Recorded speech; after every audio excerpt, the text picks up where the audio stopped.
Hulyo 1789, isang galit na grupo sa Paris ang sumalakay sa Bastille. Sinalakay nila ang Bastille hindi lamang para sa kalayaan. Umatake sila dahil bumagsak ang sistemang pinansyal na nagtaguyod sa bansa. Sa loob ng maraming taon, ang monarkiyang Pranses ay nagkunwaring walang hanggan, nababalot ng marangyang mga seremonya, kayamanan, at sagradong kapangyarihan. Ngunit sa ilalim ng mga kahanga-hangang chandelier ng Palasyo ng Versailles, ang estadong Pranses ay nalugi. Ang revolusyon ay hindi nagsimula sa pilosopiya. Nagsimula ito sa utang, implasyon, at tinapay na mas mahal kaysa sa sahod. Ang guillotine ay hindi gawa sa bakal at bakal. Ito ay gawa sa mga talaan ng accounting. At kung sa tingin mo ay kasaysayan lamang ito, mag-isip muli. Dahil ang mismong mga pagkakamali na sumira sa monarkiyang Pranses. Walang ingat na pangungutang, hindi makatarungang pagbubuwis, at ang perang papel na bumagsak sa kawalang halaga, ay umaalingaw-ngaw pa rin sa sistemang pinansyal ngayon. Balikan natin ang ika-18 siglo. Noong panahong iyon, ang Pransya ay isa sa pinakamayaman at pinakamalakas na bansa sa Europa na may halos 30 milyong tao, matabang lupain at pandaigdigang ambisyon. Ngunit ang Pransya ay may problema sa istruktura. Ang sistemang pinansyal nito ay luma na, tiwali at walang kakayahang pamahalaan ang isang modernong superpower. Bagamat itinatag ng Inglaterra ang Bank of England noong 1694 at bumuo ng isang bond market na nagpapahintulot sa kanila na pundohan ang mga digmaan ng may kahangahangang kahusayan, ang Pransya ay kumapit sa mga lumang modelo. Ang mga buwis ay hindi direktang kinokolekta ng Estado, ngunit ipinagkatiwala sa mga pribadong kontratista ng buwis na nagbabayad sa hari ng isang lump sum kapalit ng karapatang kumuha ng mas maraming kita. Hanggat maaari, ang mga maniningil ng buwis na ito ay walang awang pinagsamantalahan ang mga magsasaka at ibinulsa ang pagkakaiba. Ang mga posisyon sa gobyerno ay ibinebenta sa mga mayayaman bilang isang anyo ng pamumuhunan na lumilikha ng isang parasitikong burokrasya na nakatuon sa pagprotekta sa pribilehiyo sa halip na maglingkod sa publiko. Ang resulta ay isang estado na nagdurusa sa pananalapi sa itaas habang sinasakal ang mga mababang uri. Ang mga digmaan noong ika-18th siglo ay malinaw na naglantad sa mga kahinaang ito. Ang digmaan ng Austrian Succession noong 1740s, ang 7 taong digmaan noong 1750s, at lalo na ang interbensyon ng Pransya sa Rebolusyong Amerikano noong 1770s ay nagdulot ng malalaking utang sa monarkiya. Ang pagsuporta sa mga kolonya ng Amerika laban sa Britanya ay maaring tila isang matamis na paghiganti, ngunit sa pananalapi, ito ay parang pagpapakamatay. Pagsapit ng mga unang taon ng 1780s, ang monarkiya ng Pransya ay nanghiram na mahigit 1 bilyong livre upang pondohan ang tunggalian. Upang mailagay iyon sa perspektibo, ang pagbabayad ng utang lamang ay kumukonsumo ng mahigit kalahati ng kita ng monarkiya. Isipin ang pagpatakbo ng isang negosyo kung saan mahigit 50% ng iyong kita ay napupunta sa mga pagbabayad ng interes habang patuloy kang nangungutang pa. Iyon ang Pransya noong panahong iyon. At habang ang Versailles ay kumikinang sa ginto at karilagan, ang mga karaniwang tao ang nagpapasa ng buong bigat. Ang sistema ng buwis ay nag-exempt sa pinakamayamang uri, ang mga maharlika at klero mula sa direktang buwis. Ang una at pangalawang estate na bumubuo lamang ng isang maliit na bahagi ng populasyon ay halos walang binabayarang buwis. Ang ikatlong estate, ang mga karaniwang tao na bumubuo ng mahigit 90% ng bansa, ay kailangang magbayad ng buwis sa lupa, buwis sa asin, buwis sa simbahan, at hindi mabilang na iba pang mga obligasyong feudal. Ang tinapay ay bumubuo ng hanggang 70% ng pang-araw-araw na gastusin ng isang manggagawa. Nang mabigo ang ani noong huling bahagi ng 1780s, dumoble ang mga presyo. Matagal nang sumiklab ang mga kaguluhan dahil sa tinapay sa Paris. Bago inatake ang Bastille para sa mga tao, ang walang bayad na pagbubuwis at walang humpay na implasyon ay naging isyung pampolitika ang kaligtasan. Sinubukan ng monarkiya ang mga reforma, ngunit hinarangan ito ng pribilehiyo. Nagpanukala ang ministro ng pananalapi na si Anne Robert Turgot ng malawakang mga reforma, pag-aalis ng mga eksepsyon sa buwis, pagmodernisa ng koleksyon ng kita, at pagbabawas ng paggastos ng hari. Maring tinutulan ito ng mga maharlika. Sinubukan ni Jack Necker, isa pang reformador, na dagdagan ng transparency sa pamamagitan ng paglalathala ng mga talaan ng pananalapi ng hari, na walang katulad noong panahong iyon. Isiniwalat ng kanyang mga ulat ang mga kakulangan na napakalalim na lalong nagpahina sa tiwala ng publiko. Pagsapit ng huling bahagi ng 1780s, paulit-ulit na binalaan ng mga ministro si Haring Louis Pest na bangkarota na ang monarkiya. Ngunit ang bawat pagtatangka na ayusin ang sistema ay tumama sa parehong pader. Tumanggi ang mga maharlika at klero na isuko ang kanilang mga pribilehiyo at kulang ang determinasyon ng hari na pilitin sila. Pagsapit ng 1788, hindi na nakautang ang monarkiya ng pera sa ilalim ng makatwirang mga termino. Humingi ang mga nagpautang ng labis na mga rate ng interes o tuluyang tumanggi sa mga pautang. Hindi na bayaran ng gobyerno ang mga pagbabayad sa mga kontratista at sundalo. Nang taon ding iyon, isang matinding kakulangan sa pagkain ang nagtulak sa mga presyo ng tinapay sa mga rekord na mataas na nagpasiklab sa isang pambansang tagutom. Dahil sa desperasyon, tinipon ni Louis XIII ang Estates General noong 1789 na pinagsasama-sama ang mga kinatawan ng mga klero, maharlika at mga karaniwang tao. Ito ang unang pagkakataon sa mahigit 150 taon na tinipon ang isang ganitong general. Sa diumano, ang layunin ay lutasin ang krisis sa pananalapi at magpasa ng mga bagong buwis. Ngunit sa katotohanan, binuksan nito ang pinto sa revolusyon. Napagtanto ng mga tao ng Third Estate ang katotohanan. Ang krisis ay hindi lamang ang mga numero sa balance sheet. Ito ay isang sistemang idinisenyo upang panatilihin silang mahirap habang ang mga pribilehiyadong uri ay lalong yumayaman. Nang balewalain ang kanilang mga hinaing, idineklara nila ang kanilang sarili bilang Constituent Assembly. Di nagtagal, bumagsak ang Bastille. Nagsimula na ang revolusyon. Ngunit ang hindi napapansin ng karamihan sa mga aklat ng kasaysayan na ito, ang Bastille ay hindi bumagsak dahil sa ideolohiya.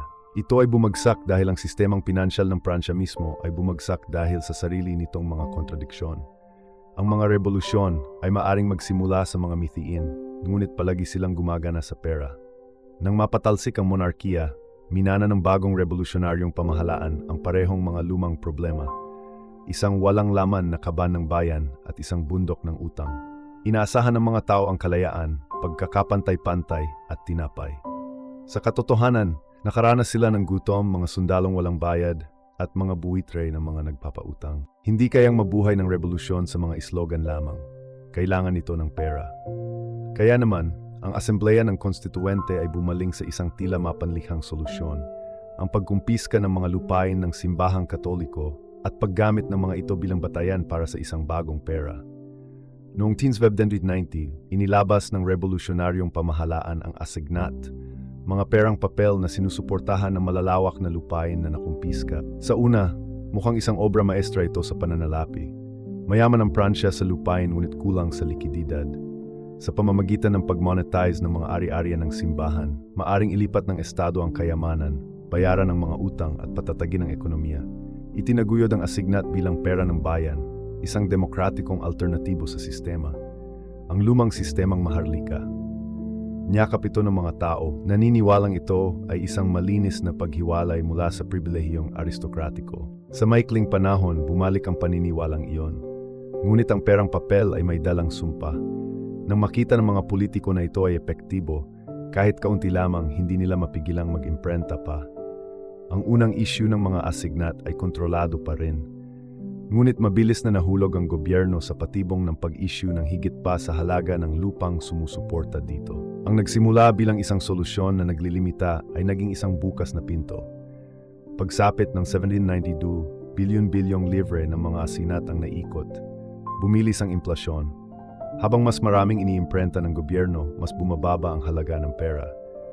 Pagsapit ng 1993, ang mga asinat ay nawala ng higit sa kalahati ng kanilang halaga. Pagsapit ng 1995, halos wala na silang halaga.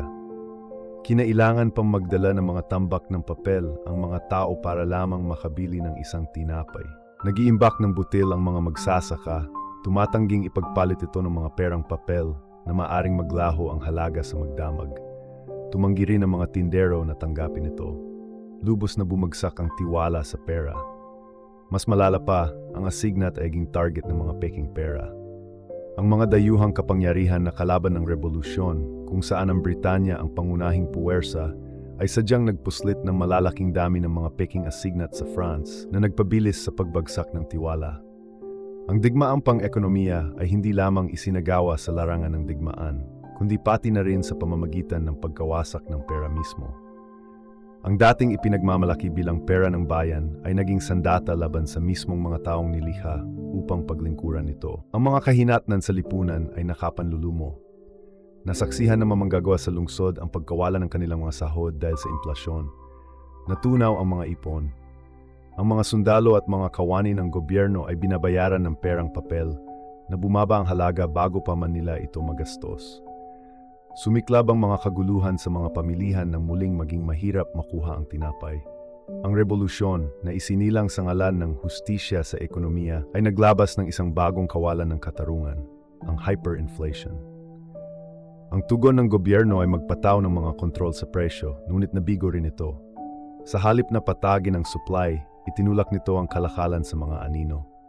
Tumanggi ang mga magsasaka na magdala ng butil sa merkado, umusbong ang black market at kasabay ng inflasyon ay dumating ang malawakang paranoia. Binago ng mga ekstremistang leader tulad ni Robespierre ang pagkabigong pang-ekonomiya tungo sa terorismo sa politika. Ang mga inakusahan ng pag-iimbak ng pagkain, pag-espekulasyon o pagsira sa pera ay tinaguriang mga kaaway ng revolusyon. Libo-libo ang pinatay hindi dahil sa pakikipagsabuatan laban sa kalayaan, kundi dahil sa pagtangging makipagtulungan sa isang sirang ekonomiya. Ang gilotina ay hindi lamang isang instrumento ng hustisyang pampolitika, kundi isang instrumento rin ng kontrol sa ekonomiya. Ang inflasyon ay naging dugo. Pagsapit ng 1796, ang asignat ay nawala ng labis na kredibilidad, kaya tuluyan itong tinalikuran. Kapalit nito ay lumitaw ang isang bagong anyo ng perang papel, ang mga mandat, ngunit mabilis din itong bumagsak. Ang France ay nagpalipat-lipat mula sa isang nabigong eksperimento patungo sa isa pa. Bawat isa ay nangangako ng kaligtasan, at bawat isa ay nagdulot ng mas malalim na pagkawasak. Nangako ang revolusyon ng kalayaan, ngunit pagdating sa pera, nagdulot lamang ito ng kaguluhan. Gayunpaman, ang kuwentong ito ay hindi eksepsyon. Kung ito ay parang pamilyar, ito ay dahil paulit-ulit na itong naulit sa kasaysayan ng ekonomiya. Nước Đức thời Weimar trong thập niên 1920 đã in đồng mark cho đến khi chúng có giá trị thấp hơn cả giấy in ra. Zimbabwe trong những năm 2000 phát hành những tờ tiền mệnh giá hàng nghìn tỷ đô la mà vẫn không mua nổi thực phẩm. Ngay cả ngày nay, các ngân hàng trung ương vẫn tràn ngập nền kinh tế bằng thanh khoản mỗi khi khủng hoảng xảy ra. Tự thuyết phục mình rằng in tiền có thể giải quyết các vấn đề mang tính cấu trúc. Cách mạng Pháp cho chúng ta thấy một khuôn mẫu rõ ràng. In tiền chỉ mua được thời gian, chứ không bao giờ mua được sự ổn định. Đến giữa thập niên 1790, nước Pháp đã kiệt quệ về tài chính. Lời hứa của Assignat kết thúc trong siêu lạm phát. Cuộc cách mạng đã đánh mất tính chính danh kinh tế. Và trong khoảng trống đó, một kiểu lãnh đạo mới nhanh chóng xuất hiện, một nhân vật quân phiệt hứa hẹn trật tự và ổn định. Tên ông là Napoleon Bonaparte. Vào giữa thập niên 1790, nước Pháp là một quốc gia kiệt sức. Chế độ quân chủ đã sụp đổ, giới quý tộc tan tác, giáo sĩ bị tước đoạt. Nhưng cơn ác mộng tài chính chỉ ngày càng trầm trọng hơn. Tiền giấy, thứ lẽ ra phải giải phóng nhân dân, lại hủy hoại tiền tiết kiệm của họ. Lạm phát biến bánh mì thành hàng xa xỉ và sinh tồn thành cuộc vật lộn hàng ngày. Máy chém có thể dập tắt tiếng nói phản kháng, nhưng không thể dập tắt cơn đói. Và trong khoảng trống hỗn loạn ấy, một sự thật trở nên không thể chối cãi. Các cuộc cách mạng có thể lật đổ vua chúa, nhưng nếu thiếu ổn định kinh tế, chúng sẽ tự nuốt chửng chính mình. Chính trong bối cảnh đó, Napoleon Bonaparte vươn lên.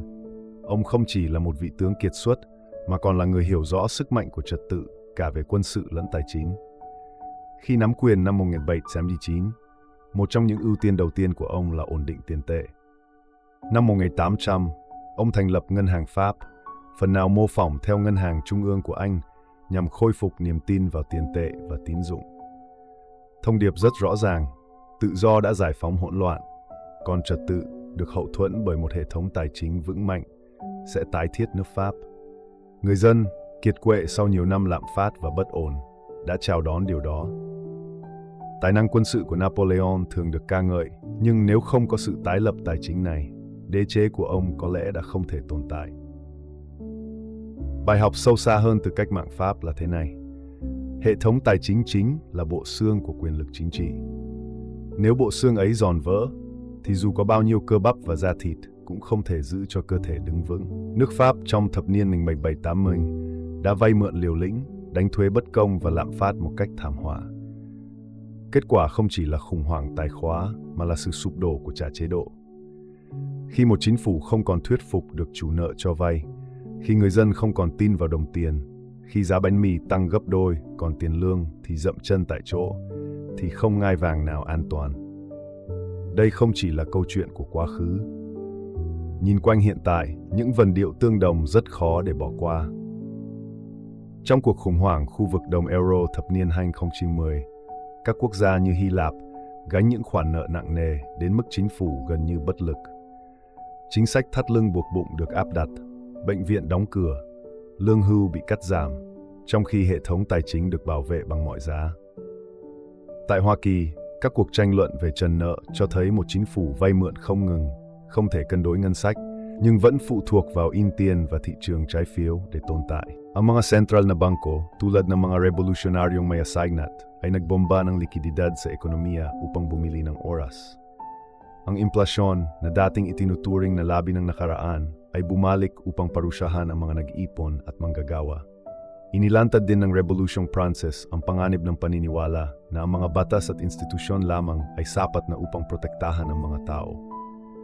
Noong 1720, ipinakita ng bula ng British South Sea kung ano ang maaring idulot ng kaguluhan sa pananalapi. Pagsapit ng 1789, inulit ng France ang pagkakamaling iyon sa pambansang saklaw. At noong 2008, inulit ito muli ng mundo sa real estate at mga mortgage-backed securities. Sa bawat pagkakataon, ang mga piling tao ay naliligo, habang ang mga ordinaryong tao ay nagdurusa. Sa bawat pagkakataon, ang aral ay nabaon sa ilalim ng mga pangako ng reforma. At sa bawat pagkakataon, ang parehong istruktura ay nagpapatuloy, isang sistemang pinansyal na binuo upang protektahan ang sarili nito muna at ang mga tao ang pangalawa. Kaya ano ang dapat nating matutunan mula sa kwentong ito? Una, ang edukasyon sa pananalapi ay mahalaga para sa kaligtasan. Kung hindi mo naiintindihan kung paano hinuhubog ng utang, buwis at implasyon ang iyong buhay, babayaran mo ang presyo kapag gumuho ang sistema. Pangalawa, ang tunay na kayamanan ay hindi lamang mga pangako sa papel. Ito ay mga ari-arian, kasanayan at kalayaan, mga bagay na hindi nawawala kapag ang gobyerno ay nag-iimprenta ng pera upang makatakas sa isang krisis. At pangatlo, huwag kailanman ipagkamali ang katatagan sa pagiging patas. Pinalitan ng Revolution Frances ang isang kawalan ng katarungan ng isa pa dahil hindi nito kailanman tinugunan ang pinagbabatayang pagbagsak ng ekonomiya. Hindi na ulit ang kasaysayan, ngunit ito ay tumutunog. At ang tula ng Revolution Frances ay isang babala. Kapag ang mga gobyerno ay nanghihiram ng higit sa kanilang makaya, kapag ang mga elite ay umiiwas sa mga pasanin ng mga tao, at kapag ang pera mismo ay nawala ng kredibilidad, sumusunod ang pagbagsak. Maaring wala na ang gilotina, ngunit nananatili ang mga bunga ng isang sirang sistemang pinansyal, kawalan ng trabaho, implasyon, kaguluhan sa lipunan, at ang pag-uspong ng mga makapangyarihan na nangangako ng kaayusan anuman ang mangyari. Ang Revolution Frances ay hindi lamang isang kwento ng kalayaan, pagkapantay-pantay at kapatiran. Ito rin ay isang kwento ng utang, implasyon at tinapay. Ito ay isang kwento ng isang sistemang pinansyal na nagtulak sa mga tao na lampas sa kanilang punto ng pagkawasak. At kung sa tingin mo ay masyadong sopistikado tayo ngayon para ulitin ang mga pagkakamaling iyon, tandaan ito, ang dinastyang Bourbon ay nag-isip din ng pareho. Kung magbibigay ito sa iyo ng bagong pananaw, mangyaring mag-subscribe. May mga sagot sa kasaysayan at ipapakita ko sa iyo kung saan hahanap